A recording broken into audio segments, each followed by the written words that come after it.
शरद पवार गटाला धक्का, अजित पवार गटच खरा राष्ट्रवादी काँग्रेस पक्ष, विधानसभा अध्यक्ष राहुल नार्वेकरांचा सर्वात मोठा निर्णय।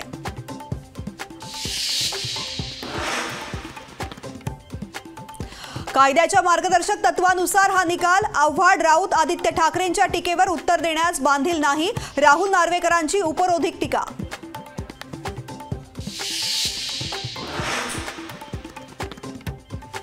विधानसभा अध्यक्ष नार्वेकरांनी शरद पवार गटाची अपात्रता याचिका फेटाळली, शरद पवार गटाचे आमदारही पात्र, शिवसेनेप्रमाणेच लागला राष्ट्रवादीचा निकाल।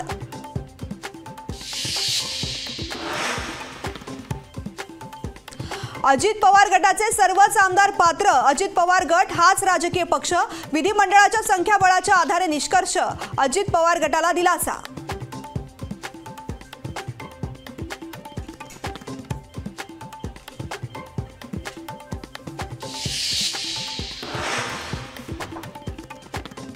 निकालाबाबत माहिती नाही, माहिती घेऊन प्रतिक्रिया देईन, राष्ट्रवादीच्या निकालानंतर अजित पवारांचं विधान।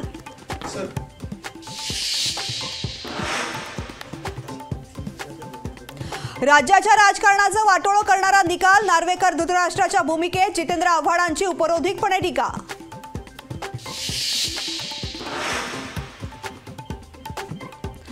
संविधान, लोकशाही, कायदा आणि न्याय या सगळ्यांचा चोळामोळा असंच चालू राहिलं तर लोकशाही इतिहास जमा, निकालानंतर रोहित पवारांची टीका।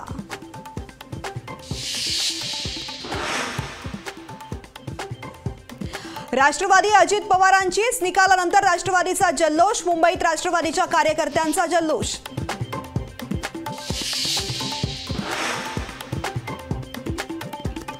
राज्यसभा निवडणूक बिनविरोध होणार, राज्यसभेच्या 6 जागांसाठी 6 अर्ज दाखल, महायुतीकडून 5 तर मवियाकडून 1 उमेदवारी अर्ज दाखल।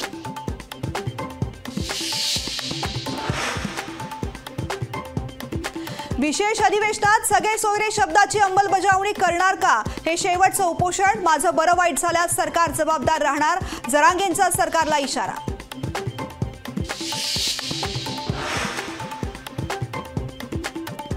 निवडणूक रोखे अर्थात इलेक्टोरल बॉन्ड योजना सुप्रीम कोर्टानं फेटाळली, इलेक्टोरल बॉन्ड असंवैधानिक असल्याचं सुप्रीम कोर्टाचं स्पष्टीकरण, बॉन्डवर बंदी घालण्याची केली होती याचिकेत मागणी।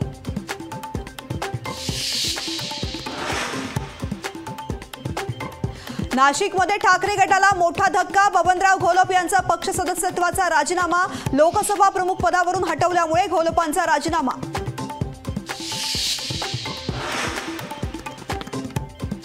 सोनिया गांधींची लोकसभा निवडणुकीतून माघार घेतल्यानंतर सोनिया गांधींनी लिहिलं रायबरेलीतील जनतेसाठी भावनिक पत्र। लोकशाही मराठी ऐका, पहा, जागरूक रहा।